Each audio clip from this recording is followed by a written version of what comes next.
വചനമേ നിത്യജീവന്റെ ആധാരമേ, രക്ഷയേകിടും സത്യമാർഗമേ, എന്റെ ആത്മാവിനാശ്വാസമേ. വചനം വചനം വചനം. സാമുവേലിന്റെ 2-ാം പുസ്തകം 21-ാം അധ്യായം.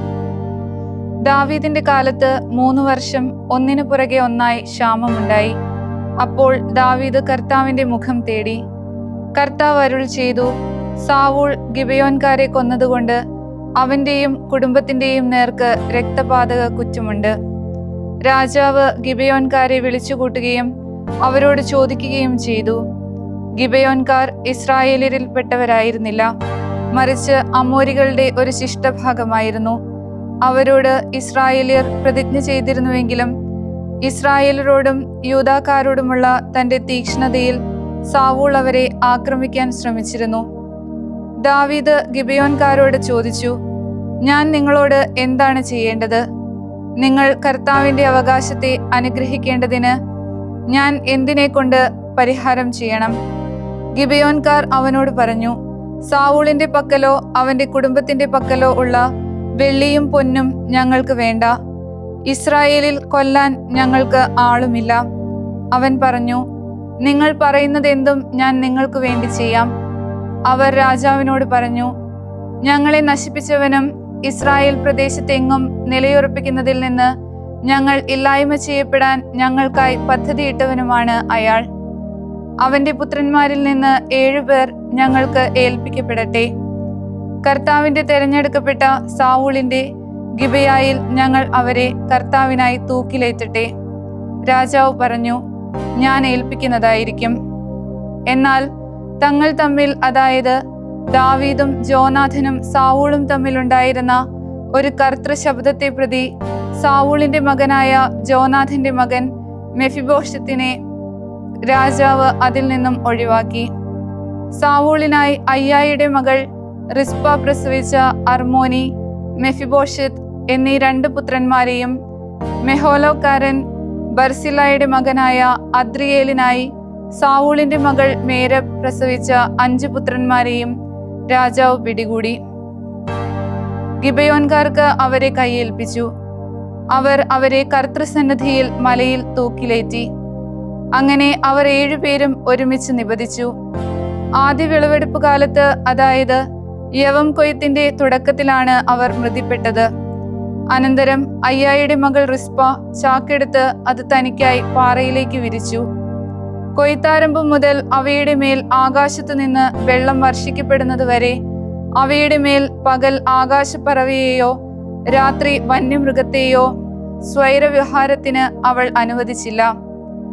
അയ്യായുടെ മകളും സാവൂളിന്റെ ഉപനാരിയുമായ റിസ്പ ചെയ്തത് ദാവീദിനെ ആരോ അറിയിച്ചു. അപ്പോൾ ദാവീദ് ചെന്ന് ഫിലിസ്ത്യാക്കാർ ഗിൽബോവായിൽ വെച്ച് സാവൂളിനെ കൊന്ന ദിവസം അവർ അവരെ കെട്ടിത്തൂക്കിയ ബേത്ഷാൻ തെരുവിൽ നിന്ന് യാബേഷ് ഗിലെയാദ് ഉടമകൾ മോഷ്ടിച്ച സാവൂളിന്റെ അസ്ഥികളും മകൻ ജോനാഥന്റെ അസ്ഥികളും അവരിൽ നിന്ന് പിടിച്ചെടുത്തു. അവൻ അവിടെ നിന്ന് സാവൂളിന്റെ അസ്ഥികളും മകൻ ജോനാഥന്റെ അസ്ഥികളും എടുത്തുകൊണ്ടുവന്നു. തൂക്കിലിടപ്പെട്ടവരുടെ അസ്ഥികൾ അവർ ശേഖരിച്ചു. സാവൂളിന്റെയും മകൻ ജോനാഥന്റെയും അസ്ഥികൾ ബെഞ്ചമിൻ ദേശത്ത് സേലായിൽ അവന്റെ പിതാവായ കിഷിന്റെ കല്ലറയിൽ അവർ സംസ്കരിച്ചു. രാജാവ് കൽപ്പിച്ചതെല്ലാം അവർ ചെയ്തു. അതേ തുടർന്ന് രാജ്യത്തിനു വേണ്ടിയുള്ള അപേക്ഷ ദൈവം കേട്ടു. ഇസ്രായേൽക്കാരുമായി ഫിലിസ്ത്യക്കാരുടെ യുദ്ധം വീണ്ടും ഉണ്ടായി. ദാവീദും അവനോടൊപ്പം അവന്റെ ദാസന്മാരും ഇറങ്ങി ഫിലിസ്ത്യക്കാരുമായി യുദ്ധം ചെയ്തു. അങ്ങനെ ദാവീദ് ക്ഷീണിച്ചു. അപ്പോൾ റാഫായ്ക്ക് ജനിച്ചവരിൽപ്പെട്ട ഇഷ്ബി ബെനോബ് ദാവീദിനെ കൊല്ലാമെന്ന് വിചാരിച്ചു. അവന്റെ കുന്തത്തിന്റെ ഭാരം 300 പിച്ചള തൂക്കമായിരുന്നു. അവൻ പുതുവാൾ അണിഞ്ഞിരുന്നു. എന്നാൽ സെരൂയായുടെ മകൻ അബിഷായ് ദാവീദിന് പിന്തുണയേകി. അവൻ ഫിലിസ്ത്യക്കാരനെ പ്രഹരിച്ചു കൊന്നു. മാത്രമല്ല, ദാവീദിന്റെ ആളുകൾ അവനോട് ഇപ്രകാരം സ്വയം പ്രതിജ്ഞ ചെയ്തു: ഇസ്രായേലിന്റെ ദീപം നീ അണയ്ക്കാതിരിക്കേണ്ടതിന് നീ ഇനിമേൽ ഞങ്ങളോട് കൂടെ യുദ്ധത്തിന് പുറപ്പെടുകയില്ല. അതിനുശേഷം ഗോബിൽ വെച്ച് ഫിലിസ്ത്യക്കാരുമായി വീണ്ടും യുദ്ധമുണ്ടായി. അപ്പോൾ ഹുഷാക്കാരനായ സിബക്കായി റാഫാക്ക് ജനിച്ചവരിൽപ്പെട്ട സാഫിനെ കൊന്നു. ഗോബിൽ വെച്ച് ഫിലിസ്ത്യക്കാരുമായി വീണ്ടും യുദ്ധമുണ്ടായപ്പോൾ ബത്ലഹേംകാരനായ യാറെ, ഓർഗിമിന്റെ പുത്രൻ എൽഹാനാൻ ഗത്തുകാരനായ ഗോലിയാത്തിനെ വധിച്ചു. അവന്റെ കുന്തത്തിന്റെ പിടി നെയ്ത്തുകാരുടെ ഓടം പോലെയായിരുന്നു. വീണ്ടും ഒരു യുദ്ധം ഗത്തിൽ വെച്ചുണ്ടായി. അവിടെ ഒരു ഷണ്ഡക്കാരൻ ഉണ്ടായിരുന്നു. അവന് കൈവിരലുകൾ 6 വീതവും കാൽവിരലുകൾ 6 വീതവും 24 എണ്ണമായിരുന്നു. അവനും റാഫാക്കു പിറന്നവനായിരുന്നു. അവൻ ഇസ്രായേലിനെ അധിക്ഷേപിച്ചപ്പോൾ അവനെ ദാവീദിന്റെ സഹോദരനായ ശിമെയയുടെ മകൻ ജോനാഥൻ വധിച്ചു. ഇവർ 4 പേരും ഗത്തിലെ റാഫാക്ക് പിറന്നവരായിരുന്നു. ദാവീദിന്റെ കൈകൊണ്ടും അവന്റെ ദാസന്മാരുടെ കൈകൊണ്ടും അവർ നിബദിച്ചു. സാമുവേലിന്റെ 2-ാം പുസ്തകം 22-ാം അധ്യായം. കർത്താവ് ദാവീദിനെ അവന്റെ സകല ശത്രുക്കളുടെ പിടിയിൽ നിന്നും സാവൂളിന്റെ പിടിയിൽ നിന്നും വിമോചിപ്പിച്ച ദിവസം അവൻ കർത്താവിനോട് ഈ ഗീതത്തിലെ വചനങ്ങൾ മൊഴിഞ്ഞു.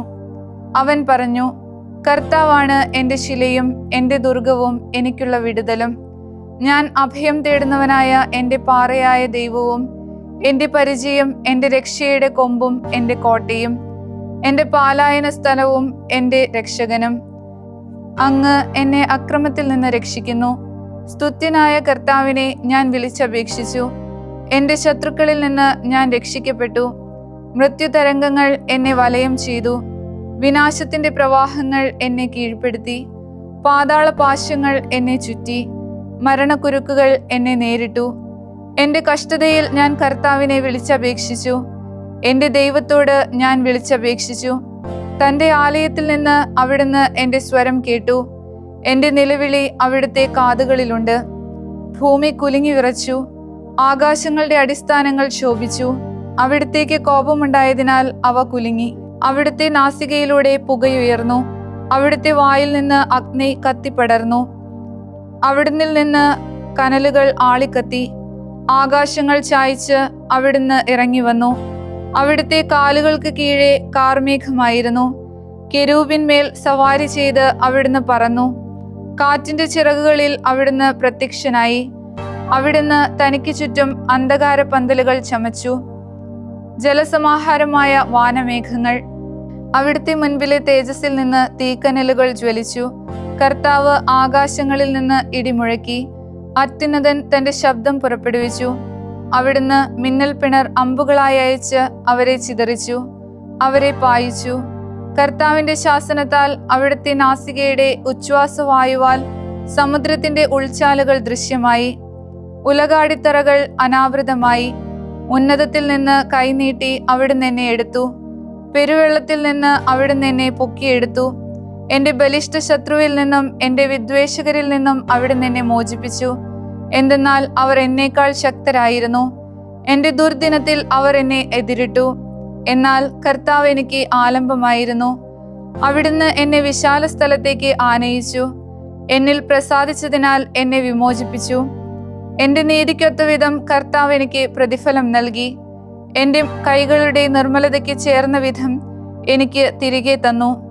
എന്തെന്നാൽ കർത്താവിന്റെ വഴികൾ ഞാൻ കാത്തു സൂക്ഷിച്ചു. എന്റെ ദൈവത്തിൽ നിന്ന് ഞാൻ തിന്മ ചെയ്ത് അകന്നില്ല. എന്തെന്നാൽ അവിടുത്തെ സകല ന്യായവിധിയും എന്റെ മുൻപിൽ ഉണ്ടായിരുന്നു. അവിടുത്തെ ചട്ടങ്ങളിൽ നിന്ന് ഞാൻ വ്യതിചലിച്ചില്ല. അവിടത്തേക്ക് ഞാൻ തികവുറ്റവനായിരുന്നു. എന്റെ കുറ്റത്തിൽ നിന്ന് ഞാൻ എന്നെ തന്നെ സൂക്ഷിച്ചു. എന്റെ നീതിക്കൊത്ത് അവിടുത്തെ കൺമുൻപിൽ എന്റെ നിഷ്കളങ്കതയ്ക്കൊത്ത് കർത്താവ് എനിക്ക് തിരികെ തന്നു. കാരുണികനോട് അങ്ങ് കാരുണ്യം കാട്ടുന്നു. തികവുറ്റ വീരനോട് അങ്ങ് തികവോടെ പെരുമാറുന്നു. പവിത്രനോട് അങ്ങ് പവിത്രത പുലർത്തുന്നു. വക്രബുദ്ധിയോട് അങ്ങ് കുശാഗ്രബുദ്ധി കാട്ടുന്നു. വിനീത ജനത്തെ അങ്ങ് രക്ഷിക്കുന്നു. ഗർവിഷ്ഠർക്കെതിരെ അങ്ങയുടെ നയനങ്ങൾ താഴ്ത്തുന്നു. കർത്താവെ, അങ്ങ് തീർച്ചയായും എന്റെ ദീപമാണ്. കർത്താവ് എന്റെ അന്ധകാരം ദീപ്തമാക്കുന്നു. തീർച്ചയായും അങ്ങ് വഴി ഞാൻ സൈന്യനിര ഭേദിക്കും. എന്റെ ദൈവം വഴി ഞാൻ കോട്ട ചാടിക്കടക്കും. സ്വന്തം വഴി പരിപൂർണമായവനാണ് ദൈവം. കർത്താവിന്റെ ഉദീരണം പുടപാകം ചെയ്യപ്പെട്ടതും. തന്നിൽ ആശ്രയിക്കുന്ന എല്ലാവർക്കും അവിടുന്ന് പരിചയമാണ്. കർത്താവ് ഒഴികെ ഉറപ്പായി ഏത് ദൈവമുണ്ട്? നമ്മുടെ ദൈവമൊഴികെ ശില ഏതാണുള്ളത്? ദൈവമാണ് എൻ്റെ സുശക്ത ദുർഗം. എൻ്റെ മാർഗം അവിടുന്ന് തികവോടെ നയിക്കുന്നു. അവിടുന്ന് എൻ്റെ കാലുകളെ മാൻപേടകൾക്ക് സമം ക്രമവത്കരിച്ചു. എൻ്റെ ഉന്നതഗിരികളിൽ എന്നെ നിർത്തി. എൻ്റെ കൈകളെ അവിടുന്ന് യുദ്ധത്തിനായി പരിശീലിപ്പിച്ചു. എൻ്റെ കരങ്ങളെ അവിടുന്ന് പിച്ചളവില്ല് കുലയ്ക്കാനിടയാക്കി. അങ്ങയുടെ രക്ഷയുടെ പരിച അങ്ങ് എനിക്ക് നൽകിയിരിക്കുന്നു. അങ്ങയുടെ ദീനദയാലുത്വം എന്നെ അഭിവൃദ്ധിപ്പെടുത്തി. എൻ്റെ ചുവടടി അങ്ങ് വിശാലമാക്കി. എൻ്റെ കണങ്കാലുകൾ വഴുതിയതുമില്ല. എൻ്റെ ശത്രുക്കളെ ഞാൻ പിന്തുടർന്ന് നശിപ്പിച്ചു. അവരെ സംഹരിക്കുവോളം ഞാൻ പിൻവാങ്ങിയില്ല. ഞാൻ അവരെ സംഹരിച്ചു. എഴുന്നേൽക്കാത്ത വിധം അവരെ ഞാൻ തകർത്തു. അവർ എൻ്റെ കാൽ കീഴിൽ നിബദിച്ചു. യുദ്ധത്തിനായി അങ്ങ് എന്നെ ശക്തി അണിയിച്ചു. എൻ്റെ പ്രതിയോഗികളെ എനിക്ക് കീഴിൽ മുട്ടുകുത്തിച്ചു. എൻ്റെ ശത്രുക്കളുടെ പിടലി അങ്ങ് എനിക്ക് തന്നു. എന്നെ വെറുക്കുന്നവരായതിനാൽ അവരെ ഞാൻ നശിപ്പിച്ചു. അവർ ചുറ്റും നോക്കി, എന്നാൽ രക്ഷകനില്ലായിരുന്നു. കർത്താവിന്റെ നേർക്കും, എന്നാൽ അവിടുന്ന് അവർക്ക് ഉത്തരമേകിയില്ല. നിലത്തെ പൂഴി പോലെ ഞാൻ അവരെ പൊടിച്ചു. തെരുവുകളിലെ ചെളി പോലെ അവരെ ചവിട്ടിക്കുഴച്ചു. എൻ്റെ ജനത്തിന്റെ കലഹങ്ങളിൽ നിന്ന് അങ്ങ് എന്നെ മോചിപ്പിച്ചു. ജനതകളുടെ തലവനായി അങ്ങ് എന്നെ പരിപാലിച്ചു. എനിക്ക് അപരിചിതമായ ജനം എന്നെ സേവിച്ചു. വിദേശീയർ എന്നോട് അതിവിനയം കാട്ടി. കർണശ്രുതി മാത്രയിൽ അവർ എന്നെ അനുസരിച്ചു. വിദേശീയർക്ക് ധൈര്യമറ്റു. തങ്ങളുടെ കോട്ടകളിൽ നിന്ന് അവർ കെട്ടുകെട്ടി. കർത്താവ് ജീവിക്കുന്നു. എൻ്റെ ശില വാഴ്ത്തപ്പെടട്ടെ. എൻ്റെ രക്ഷയുടെ ശിലയായ ദൈവം ഉത്തുംഗനായിരിക്കട്ടെ. എനിക്ക് വേണ്ടി പകരം വീട്ടുന്ന ദൈവം ജനങ്ങളെ എൻ്റെ കീഴിലേക്ക് ആക്കുന്നവനും എൻ്റെ ശത്രുക്കളിൽ നിന്ന് എന്നെ പുറത്തെത്തിക്കുന്നവനുമാണ്. എൻ്റെ പ്രതിയോഗികളിൽ നിന്ന് അങ്ങ് എന്നെ ഉയർത്തി. അക്രമികളിൽ നിന്ന് അങ്ങ് എന്നെ വിമോചിപ്പിച്ചു. ആകയാൽ കർത്താവേ, ജനതകളുടെ മധ്യേ ഞാൻ അങ്ങേക്ക് കൃതജ്ഞതയർപ്പിക്കും. അങ്ങയുടെ നാമത്തിന് ഞാൻ കീർത്തനം ആലപിക്കും. തൻ്റെ രാജാവിൻ്റെ വിജയങ്ങൾ അവിടുന്ന് മഹത്വമറ്റതാക്കുന്നു. തൻ്റെ അഭിഷിക്തനോട് അവിടുന്ന് കരുണ കാണിക്കുന്നു. ദാവീദിനോടും അവൻ്റെ സന്തതിയോടും എന്നേക്കും. ഏശയ്യാ പ്രവാചകന്റെ പുസ്തകം 1-ാം അധ്യായം. യൂദാ രാജാക്കന്മാരായ ഉസിയ, യോത്താം, ആഹാസ്, ഹെസക്കിയ എന്നിവരുടെ കാലത്ത് യൂദായെയും ജെറുസലേമിനെയും കുറിച്ച് ആമോസിന്റെ പുത്രനായ ഏശയ്യാ കണ്ട ദർശനം. ആകാശങ്ങളെ ശ്രവിക്കുവിൻ, ഭൂമിയെ ചെവി തരിക. കാരണം കർത്താവ് സംസാരിക്കുന്നു. ഞാൻ മക്കളെ പോറ്റി വളർത്തി, എന്നാൽ അവർ എന്നോട് കലഹിച്ചു. കാള അതിന്റെ ഉടമസ്ഥനെ അറിയുന്നു, കഴുത അതിന്റെ യജമാനന്റെ തൊഴുത്തും. ഇസ്രായേൽ അറിയുന്നില്ല, എൻ്റെ ജനം തിരിച്ചറിയുന്നില്ല. ഓ പാപമുള്ള രാജ്യം, അനീതിയുടെ ഭാരമുള്ള ജനം, ദുഷ്കർമ്മികളുടെ സന്തതി, നാശകാരികളായ മക്കൾ. അവർ കർത്താവിനെ പരിത്യജിച്ചു, ഇസ്രായേലിന്റെ പരിശുദ്ധനെ നിന്ദിച്ചു. അവർ പുറംതിരിഞ്ഞുപോയി. ഇനിയും നിങ്ങൾ എന്തിന് പ്രഹരിക്കപ്പെടണം? ഇനിയും വിശ്വാസത്യാഗം തുടരാനോ? ഓരോ ശിരസിലും ദീനമാണ്, ഓരോ ഹൃദയവും തളർന്നതും. ഉള്ളങ്കാൽ മുതൽ ഉച്ചിവരെ ആരോഗ്യമുള്ള ഒരിടവുമില്ല. ചതവും അടിയുടെ വ്രണവും പുതിയ മുറിവും. അവ വൃത്തിയാക്കപ്പെടുകയോ വച്ചുകെട്ടപ്പെടുകയോ തൈലത്താൽ ശമിപ്പിക്കപ്പെടുകയോ ചെയ്തിട്ടില്ല. നിങ്ങളുടെ ദേശം ശൂന്യമാണ്. നിങ്ങളുടെ നഗരങ്ങൾ അഗ്നിയിൽ ദഹിച്ചു. നിങ്ങളുടെ നാടിനെയാകട്ടെ നിങ്ങളുടെ മുൻപിൽ വെച്ച് വിദേശികൾ വിഴുങ്ങുന്നു. വിദേശികളുടെ ആക്രമണത്തിനനുസൃതമായ നാശം. മുന്തിരിത്തോപ്പിലെ കുടിൽ പോലെ, കക്കിരിത്തോട്ടത്തിലെ മാടം പോലെ, വളയപ്പെട്ട നഗരം പോലെ സിയോൻ പുത്രി ഉപേക്ഷിക്കപ്പെട്ടിരിക്കുന്നു. നമുക്കായി സൈന്യങ്ങളുടെ കർത്താവ് ഏതാനും പേരെ ശേഷിപ്പിച്ചില്ലായിരുന്നുവെങ്കിൽ നാം സോദോം പോലെ ആകുമായിരുന്നു, ഗൊമോറ പോലെ നശിക്കുമായിരുന്നു. സോദോമിന്റെ അധിപതികളെ, കർത്താവിന്റെ വചനം ശ്രവിക്കുവിൻ. ഗൊമോറ ജനമേ, നമ്മുടെ ദൈവത്തിന്റെ പ്രബോധനം ശ്രദ്ധിക്കുവിൻ. കർത്താവ് ചോദിക്കുന്നു, നിങ്ങളുടെ നിരവധിയായ ബലികൾ എനിക്കെന്തിന്? മുട്ടാടുകളെ കൊണ്ടുള്ള ഹോമയാഗങ്ങളും കൊഴുത്ത മൃഗങ്ങളുടെ മേധസ്സും എനിക്ക് മതിയായി. കാളക്കുട്ടികളുടെയോ ആട്ടിൻകുട്ടികളുടെയോ മുട്ടാടുകളുടെയോ രക്തത്തിൽ ഞാൻ പ്രസാദിക്കുകയില്ല. എൻ്റെ മുഖം കാണാൻ നിങ്ങൾ എൻ്റെ സന്നിധിയിൽ വരുമ്പോൾ എന്റെ അങ്കണത്തിൽ കാലുകുത്താൻ നിങ്ങളുടെ കയ്യിൽ നിന്ന് ആരാണ് ഇവ ആവശ്യപ്പെട്ടത്? വ്യർത്ഥമായ കാഴ്ച ഇനിമേൽ കൊണ്ടുവരരുത്. ധൂപം എനിക്ക് മ്ലേച്ഛ വസ്തുവാണ്. അമാവാസിയും സാപത്തും സമ്മേളനാഹ്വാനവും തിന്മയും ഉത്സവവും എനിക്ക് സഹിക്കാനാവില്ല. നിങ്ങളുടെ അമാവാസികളും നിങ്ങളുടെ സമ്മേളനങ്ങളും എന്റെ ആത്മാവ് വെറുക്കുന്നു. അവ എനിക്ക് ഭാരമായി തീർന്നിരിക്കുന്നു. അവ വഹിച്ച് ഞാൻ മടുത്തു. നിങ്ങൾ കരങ്ങൾ ഉയർത്തുമ്പോൾ നിങ്ങളിൽ നിന്ന് ഞാൻ എന്റെ ദൃഷ്ടികൾ മറയ്ക്കും. നിങ്ങൾ എത്ര പ്രാർത്ഥിച്ചാലും ഞാൻ ഒന്നും കേൾക്കുകയില്ല. നിങ്ങളുടെ കരങ്ങൾ നിറയെ രക്തമാണ്. നിങ്ങൾ കഴുകി സ്വയം ശുദ്ധീകരിക്കുവിൻ. നിങ്ങളുടെ ദുഷ്കർമ്മങ്ങൾ എന്റെ ദൃഷ്ടികളിൽ നിന്ന് നീക്കിക്കളയുവിൻ. തിന്മ ചെയ്യുന്നത് നിങ്ങൾ അവസാനിപ്പിക്കുവിൻ. നന്മ പ്രവർത്തിക്കാൻ ശീലിക്കുവിൻ. നീതി അന്വേഷിക്കുവിൻ. വക്രമായത് നേരെയാക്കുവിൻ. അനാഥനോട് നീതി ചെയ്യുവിൻ. വിധവയ്ക്ക് വേണ്ടി വാദിക്കുവിൻ. കർത്താവ് അരുൾ ചെയ്യുന്നു, വരുവിൻ, നമുക്ക് പര്യാലോചിക്കാം. നിങ്ങളുടെ പാപങ്ങൾ കടും ചുമപ്പാണെങ്കിലും അവ മഞ്ഞുപോലെ വെണ്മയുള്ളതായി തീരും.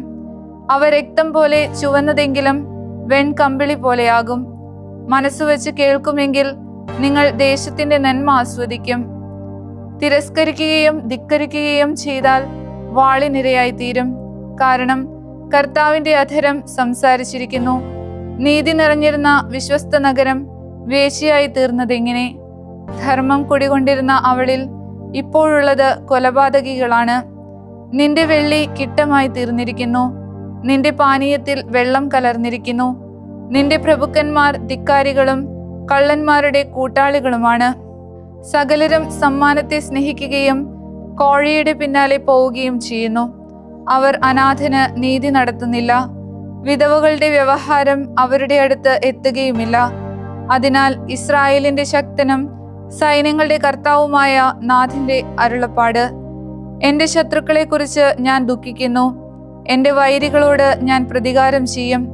ഞാൻ എന്റെ കരം നിന്റെ മേൽ കൊണ്ടുവരികയും കാരം കൊണ്ടെന്ന പോലെ ശുദ്ധീകരിക്കുകയും നിന്നിലെ കിട്ടം മുഴുവൻ നീക്കിക്കളയുകയും ചെയ്യും. മുമ്പെന്ന പോലെ നിന്റെ ന്യായാധിപന്മാരെയും ആരംഭത്തിലെന്ന പോലെ നിന്റെ ഉപദേശകന്മാരെയും ഞാൻ തിരിച്ചു കൊണ്ടുവരും. അതിനുശേഷം നീതിയുടെ നഗരമെന്ന്, വിശ്വസ്ത നഗരമെന്ന് നീ വിളിക്കപ്പെടും. സിയോൻ നീതി കൊണ്ട് വീണ്ടെടുക്കപ്പെടും, അവളിലെ അനുതാപികൾ ധർമ്മനിഷ്ഠ കൊണ്ടും. എന്നാൽ കലഹപ്രിയരും പാപികളും ഒന്നടങ്കം നാശമടയുകയും കർത്താവിനെ പരിത്യജിക്കുന്നവർ ഇല്ലാതാവുകയും ചെയ്യും. എന്തെന്നാൽ നിങ്ങൾ ആഗ്രഹിച്ച കരുവേലക മരങ്ങൾ മൂലം നിങ്ങൾ ലജ്ജിക്കും. നിങ്ങൾ തിരഞ്ഞെടുത്ത ഉദ്യാനങ്ങളെക്കുറിച്ച് നിങ്ങൾ ലജ്ജിതരാകും. എന്തെന്നാൽ നിങ്ങൾ ഇലകൊഴിഞ്ഞ കരുവേലക വൃക്ഷം പോലെയും വെള്ളമില്ലാത്ത ഉദ്യാനം പോലെയുമാകും. ബലവാൻ ചണനാരു പോലെയും അവന്റെ പ്രവൃത്തികൾ തീപ്പൊരി പോലെയും ആയിത്തീരും. കെടുത്താൻ ആരുമില്ലാതെ രണ്ടും ഒന്നിച്ച് ചാമ്പലാകും. വിശുദ്ധ യോഹന്നാൻ എഴുതിയ സുവിശേഷം 6-ാം അധ്യായം 41 മുതൽ 59 വരെയുള്ള തിരുവചനങ്ങൾ. സ്വർഗത്തിൽ നിന്ന് ഇറങ്ങി വന്ന അപ്പം ഞാനാണ് എന്ന് പറഞ്ഞതിനാൽ യഹൂദർ അവനെതിരെ പിറുപിറുത്തു. അവർ പറഞ്ഞു, ഇവൻ ജോസഫിന്റെ മകനായ യേശുവല്ലേ? ഇവന്റെ പിതാവിനെയും മാതാവിനെയും നമുക്കറിഞ്ഞുകൂടെ? പിന്നെ എങ്ങനെയാണ് ഞാൻ സ്വർഗത്തിൽ നിന്ന് ഇറങ്ങി വന്നിരിക്കുന്നു എന്ന് ഇവൻ പറയുന്നത്? യേശു അവരോട് പറഞ്ഞു, നിങ്ങൾ പരസ്പരം പിറുപിറുക്കണ്ട. എന്നെ അയച്ച പിതാവ് ആകർഷിച്ചവനല്ലാതെ ഒരുവനും എന്റെ അടുക്കലേക്ക് വരാൻ സാധിക്കുകയില്ല. അന്ത്യദിനത്തിൽ അവനെ ഞാൻ ഉയർപ്പിക്കും. അവരെല്ലാവരും ദൈവം പഠിപ്പിച്ചവരാകും എന്ന് പ്രവാചക ഗ്രന്ഥങ്ങളിൽ എഴുതപ്പെട്ടിരിക്കുന്നു. പിതാവിൽ നിന്ന് ശ്രവിക്കുകയും പഠിക്കുകയും ചെയ്തവരെല്ലാം എന്റെ അടുക്കൽ വരുന്നു. ആരെങ്കിലും പിതാവിനെ കണ്ടിട്ടുണ്ട് എന്നല്ല ഇതിനർത്ഥം. ദൈവത്തിൽ നിന്നുള്ളവൻ മാത്രമേ പിതാവിനെ കണ്ടിട്ടുള്ളൂ. സത്യം സത്യമായി ഞാൻ നിങ്ങളോട് പറയുന്നു, വിശ്വസിക്കുന്നവന് നിത്യജീവനുണ്ട്. ഞാനാകുന്നു ജീവന്റെ അപ്പം. നിങ്ങളുടെ പിതാക്കന്മാർ മരുഭൂമിയിൽ വെച്ച് മന്ന ഭക്ഷിച്ചു, എങ്കിലും അവർ മരിച്ചു. ഇതാകട്ടെ മനുഷ്യൻ ഭക്ഷിക്കുന്നതിന് വേണ്ടി സ്വർഗത്തിൽ നിന്നിറങ്ങിയ അപ്പമാണ്. ഇത് ഭക്ഷിക്കുന്നവൻ മരിക്കുകയില്ല. സ്വർഗത്തിൽ നിന്നിറങ്ങിയ ജീവനുള്ള അപ്പം ഞാനാകുന്നു. ആരെങ്കിലും ഈ അപ്പത്തിൽ നിന്ന് ഭക്ഷിച്ചാൽ അവൻ എന്നേക്കും ജീവിക്കും. ലോകത്തിന്റെ ജീവന് വേണ്ടി ഞാൻ നൽകുന്ന അപ്പം എന്റെ മാംസമാകുന്നു. അപ്പോൾ ഇതേപ്പറ്റി യഹൂദർക്കിടയിൽ തർക്കമുണ്ടായി. ഭക്ഷിക്കാൻ നമുക്ക് തന്റെ മാംസം നൽകാൻ ഇവൻ എങ്ങനെ കഴിയും എന്നവർ ചോദിച്ചു. യേശു പറഞ്ഞു, സത്യം സത്യമായി ഞാൻ നിങ്ങളോട് പറയുന്നു, നിങ്ങൾ മനുഷ്യപുത്രന്റെ മാംസം ഭക്ഷിക്കുകയും അവന്റെ രക്തം പാനം ചെയ്യുകയും ചെയ്യുന്നില്ലെങ്കിൽ നിങ്ങളിൽ ജീവൻ ഉണ്ടായിരിക്കുകയില്ല. എന്റെ മാംസം ഭക്ഷിക്കുകയും എന്റെ രക്തം പാനം ചെയ്യുകയും ചെയ്യുന്നവന് നിത്യജീവനുണ്ട്. അവസാന ദിവസം അവനെ ഞാൻ ഉയർപ്പിക്കും. എന്തെന്നാൽ എന്റെ മാംസം യഥാർത്ഥ ഭക്ഷണമാകുന്നു, എന്റെ രക്തം യഥാർത്ഥ പാനീയവും. എന്റെ മാംസം ഭക്ഷിക്കുകയും എന്റെ രക്തം പാനം ചെയ്യുകയും ചെയ്യുന്നവൻ എന്നിലും ഞാൻ അവനിലും വസിക്കുന്നു. ജീവിക്കുന്നവനായ പിതാവ് എന്നെ അയച്ചു, ഞാൻ പിതാവ് മൂലം ജീവിക്കുന്നു. അതുപോലെ എന്നെ ഭക്ഷിക്കുന്നവൻ ഞാൻ മൂലം ജീവിക്കും. ഇത് സ്വർഗത്തിൽ നിന്നിറങ്ങി വന്ന അപ്പമാകുന്നു. പിതാക്കന്മാർ മന്ന ഭക്ഷിക്കുകയും മരിക്കുകയും ചെയ്ത പോലെയല്ല, ഈ അപ്പം ഭക്ഷിക്കുന്നവൻ എന്നേക്കും ജീവിക്കും. കഫർനാമിലെ സിനഗോഗിൽ പഠിപ്പിച്ചുകൊണ്ടിരിക്കുമ്പോഴാണ് അവൻ ഇത് പറഞ്ഞത്. ദൈവവചനമേ, നിത്യജീവന്റെ ആധാരമേ, രക്ഷയേകിടും സത്യമാർഗമേ, എന്റെ